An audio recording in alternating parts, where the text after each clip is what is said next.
Happy Thursday, Flosstube. Hello, crafty friends. Happy Thursday, April 30th. Thank you so much to everyone who left kind birthday messages for Nicholas yesterday. That was really, really fun and very sweet of you. Thank you all.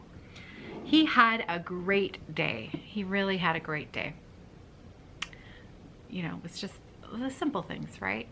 He liked, I told you, craft dinner and hot dogs for lunch, and then he requested Pizza Hut pizza and wings for dinner. So it was a terribly not health conscious day yesterday. And I didn't eat too much of any of the food, but those who did in this family may have had a bit of a tummy ache last night. Not naming any names. Also, for Sarah's gift to Nicholas, she baked his birthday cake this year, and she decorated it, and of course we forgot to take a picture of it before we cut into it, but it was beautiful. She did such a good job. She is now the resident cake baker in this family because she makes the best cake. It is delicious. It is absolutely delicious. It was chocolate cake with a vanilla filling on the inside, and then chocolate icing, and then she piped some letters and some decorations on the top, and it was really beautiful. She did a great job. All right, crafty chat. So I did a little bit of stitching last night. I worked some more on my Glendon Place Hope and Strength. This is a stitch along that I started a couple of days ago, and if you're joining in with me on this stitch along, you can use the hashtag Glendon Place Hope and Strength, and I've put a couple of posts up on Instagram as of now. This is you can find the free PDF chart on Cheryl's website, which is glendonplace.net, and you can download it directly from there. These are the called for materials. This is a beautiful jade linen from Picture This Plus, and I'm using the called for flosses because Cheryl was kind enough to send them to me. So I finished the word strength, and I finished the and symbol, and I started the hope word above. So what I would really like to do is to get a few of the flowers that are in the middle here are, I think, half cross stitch and half beads. So I would like to get the cross stitch out to the corner, to the sides where the lion is, and I'd like to stitch the lion. So yeah, it's a really lovely project. I'm enjoying it. 2 strands of floss over 2. Now this fabric, my other Glendon Place piece is on a 28 count with 2 strands of dinky dyes. Picture This Plus fabric, and one thing they say about these hand-dyed fabrics, which is completely true, is that the dyeing process tends to shrink up the holes a little bit. So it is a 32 count, but it feels a little more snug than a 32 count with the 2 strands. And dinky dyes might also be a bit more plump silk. It's not a skinny ply. There's very good coverage, and so the coverage with 2 strands is those who like 1 strand over 2, you would probably want to do 1 strand over 2, even though this is a 32 count. I'm thinking of Ellen. I know Ellen, Maximum Cross Stitch Power Hour. She prefers 1 strand over 2, and this fabric feels a little, almost like a 35 count, but it's just beautiful. Really nice. I love really good coverage, so 2 strands for me all the way. Love it. So I'm very pleased that I've managed to put some progress into that. And next, I just had to edit out like a good 10 minutes there. Luna was distracted by something outside and barking her head off, so I have to collect myself here. The only other thing I worked on was this morning with my coffee, my crafty time this morning that I had before I started work, and that was my ink circles thread and eye mandala. So I put in, I probably spent about half an hour of stitching time. So I completely finished this motif right here now. And then I carried that, I did some more brown fill-in in here, and I think maybe a couple in there. I think I probably put 3 or 4 lengths of floss into it. So this brings me to what I sort of been thinking about. It's kind of fun. I am not participating in Maynia this year, though I can't wait to see everyone who is, because it's always such a fun time, no matter whether you participate in the true Stitch Mania style, where I think it started in 2015, earlier, where they chose the number of projects to coincide with the last 2 digits of the year, so 15 new starts in the month of May. And then 2016 was 16 new starts in the month of May. There is a Facebook group for Stitch Mania that you can join, and I'm sure all of the details are laid out much more clearly than what I can give to you in 30 seconds. But and then, you know, people kind of do their own take on it. So this year it's 2020, so some people are doing 20 new starts in the month of May. Some people do a new start every day for every single day of the month of May. And one year I did Whip Mania. So every day in the month of May, I chose an old whip from my stash pile and I put a few stitches in it. And yes, I do have more than 31 works in progress, and I'm okay with that. I'm perfectly okay with that. You might not be okay with that for yourself, but I'm okay with that for me. Little disclaimer before I, kids, you know, you have more than, yes, I do. How many do you have? I don't know. Will you ever do a whip parade? No, I won't. We're all different. We're all different.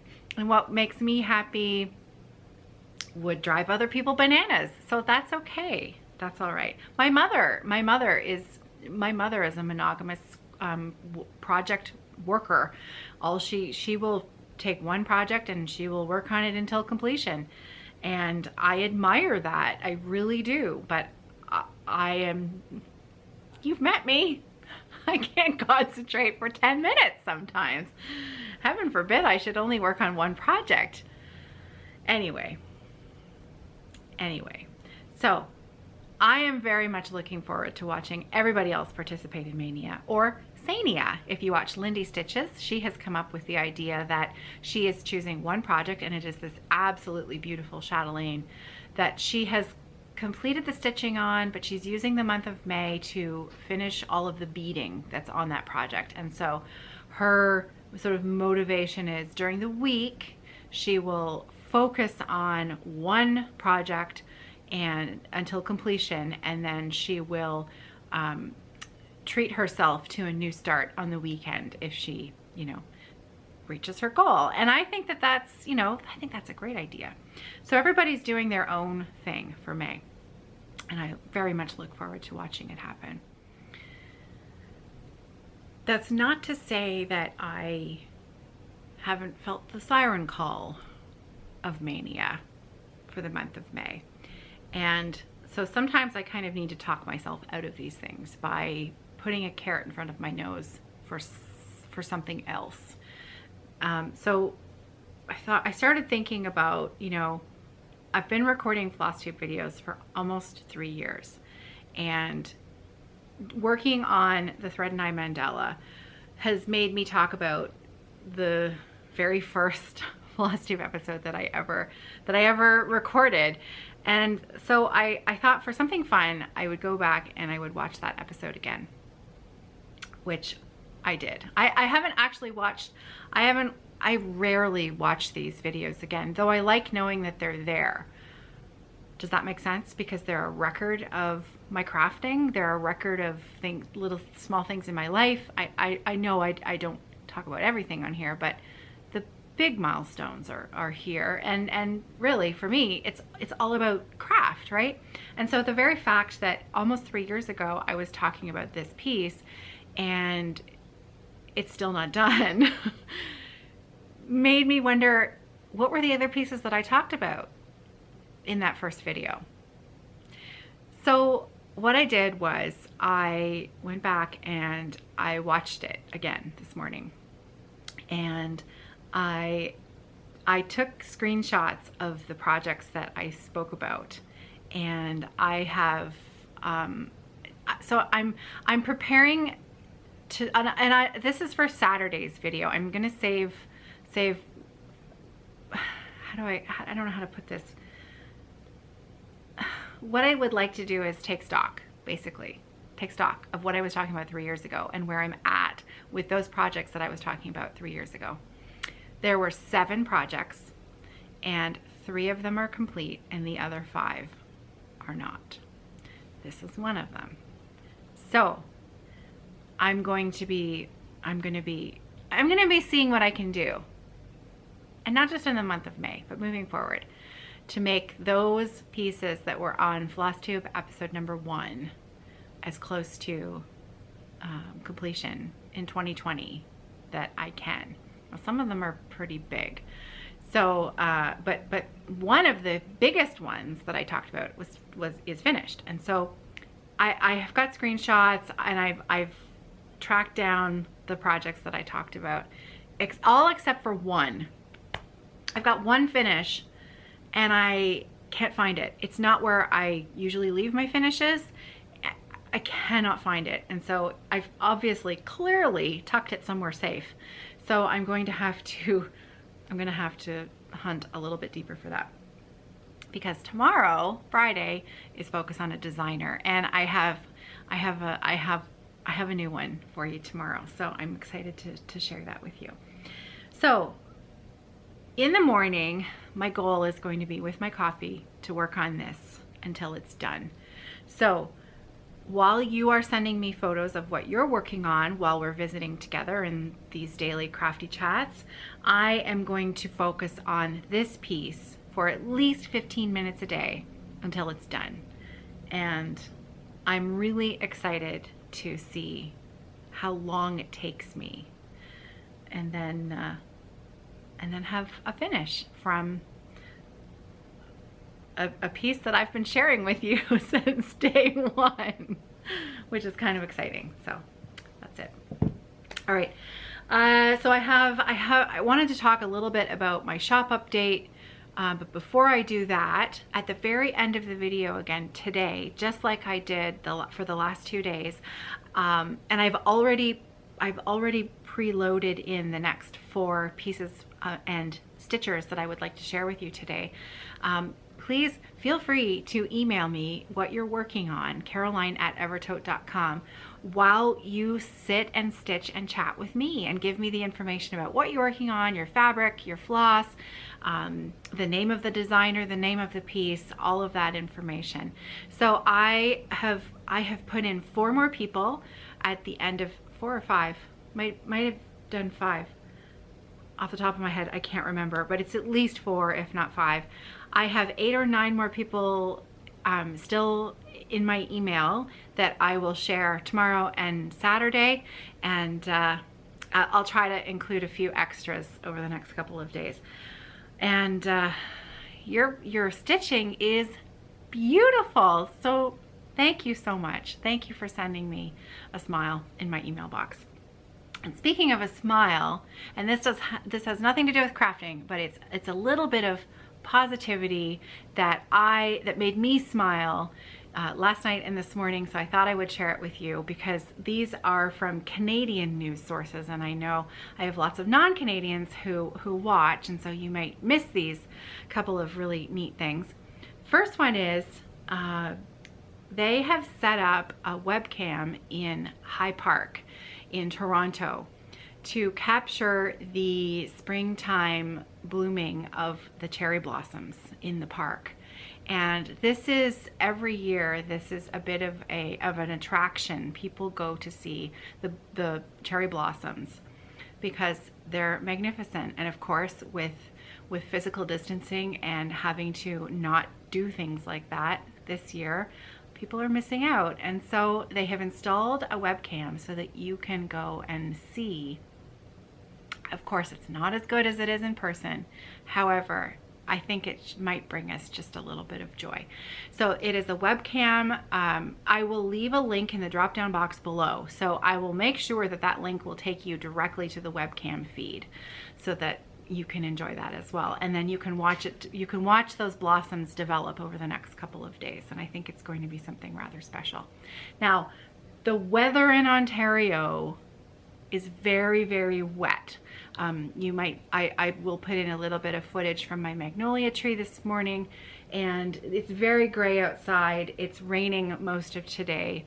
So hopefully that won't affect, I don't think they've started, when I clicked onto the webcam last night, of course it was dark, so I couldn't really see anything. I don't think they've started, like they're not in full bloom yet. So hopefully this kind of rainy weather won't affect them too much.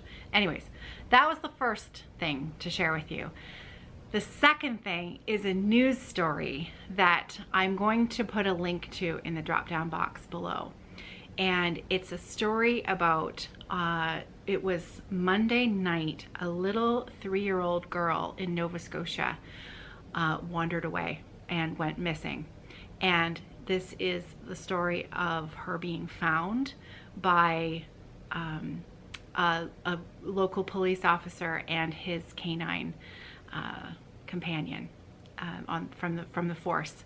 And it's a wonderful story, and I think it will bring a smile to your face if you need a little smile, if you need a little good news in your life. I'm going to leave a link to that below as well. So that happened out in Nova Scotia I'm pretty sure it was Monday night. What's today? Maybe it was Tuesday night. Is it Thursday? Today's Thursday. That's why I told you, I say it at the beginning of the video. We need to keep track of those days.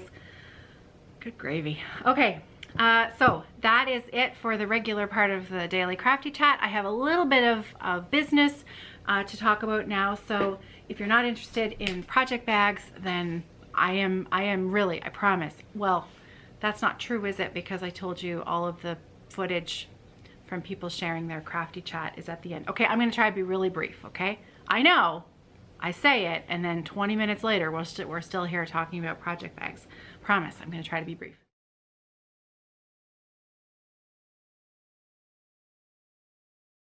Because just a few things that are just easier for me to tell you and show you than try to write them down in the listing on the site. So I've already shared the new collection with you, the Sarah collection, which are the bags with the embroidery on them, these ones here. So I'm not going to rehash all of that information. There's absolutely no need for that, except for one thing. The black and white ones. Now, of course, I don't have it with me. I have paired this with a white Notions pouch with black black vine. You'll see it in the listing. It's rather sharp. However, that's not my point. My point is about this black fabric. Before you purchase, if you are interested in this black bag, which is stunning, please be aware that this is a little bit of a dust magnet, okay? Now, I live and work in a house where I am working with quilt batting, this stuff, for hours a day. And so this stuff, you know, produces a lot of puff, fluff, dust. You know, it's clean dust, but it's still, I'm gonna have to lint roll the heck out of these before mailing them out. I also have a white dog. So if it were me, I wouldn't be buying a black bag. I would probably go for a bag that's not going to be collecting the puff. However, if you don't have a white dog, or you don't have an overtly, you know, bat quilt filled house, and you love the black bag, that was just my point. I just wanted to make that really clear so that you didn't receive the bag and then were really disappointed if it, you know, tended to collect dust and that kind of thing bothered you. The only other thing about the Sarah collection that I did that I thought was really cool, these ones are not done yet, but you can see the inside of the construction of the bag for redwork stitchers. Isn't that pretty? Oh. So I'm gonna have a few of these. I'm just finishing them up. So the inside is, that's just the bag before it's put together. You can see 3 layers, liner, batt, front. Then the top needs to be top stitched and it gets sewn, put together. Now the main bag for that redwork one, the big bag, so this is a medium flat, it's gonna have a red zipper. So you'll have that pop of red at the top. And unfortunately, I had to put a cream zip in the notions pouch because I don't have any small red zippers. And my zipper supplier is only open once a week for an hour.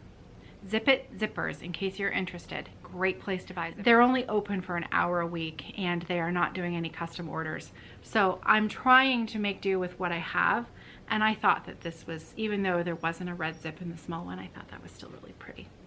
Okay, so that's the Sarah collection. I have 2 new fabrics. So I've done, this is one set, and it's this beautiful sort of folk art print with foxes, owls. It's just so pretty, so pretty. And then I thought this kind of looked like a pebbly stone on the top, zip.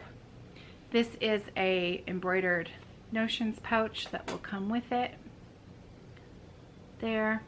And then the lining on the main bag is the same as the top. It's that pebble design. Now the reason I only have 3 large sets and 3 medium sets, and that's it because I don't have any more of this fabric. I do have a little bit more of this fabric, but this combination itself, I only have 6 of those bags total. The other bag that I have that's brand new that I haven't shared before is this beauty. Oh, it's so beautiful. This is a rifle paper fabric. It's a spendy fabric. It's that really, really luscious, thick brushed cotton. It's so beautiful. These bags will be a couple of dollars more expensive because the fabric is quite pricey. But it's absolutely stunning, stunning. Notions pouch matches, black twill on the bottom, and then I have used the natural lining on the inside there. I do have more of this fabric, so if this bag is sold out, then there will be more next Friday. So in the next one. Luna's having a drink. So I suspect that I will have the shop open by, I'm gonna aim for 1 p.m. Eastern Standard Time. And then the bags that are in there are ready to go. I will be shipping once a week, so every Monday the orders will be packaged, and then every Tuesday they will be sent out. So the shop will be open, but I will load in new stuff on Fridays, I think. Either that or I'll just load it in as I make it. I haven't made up my mind.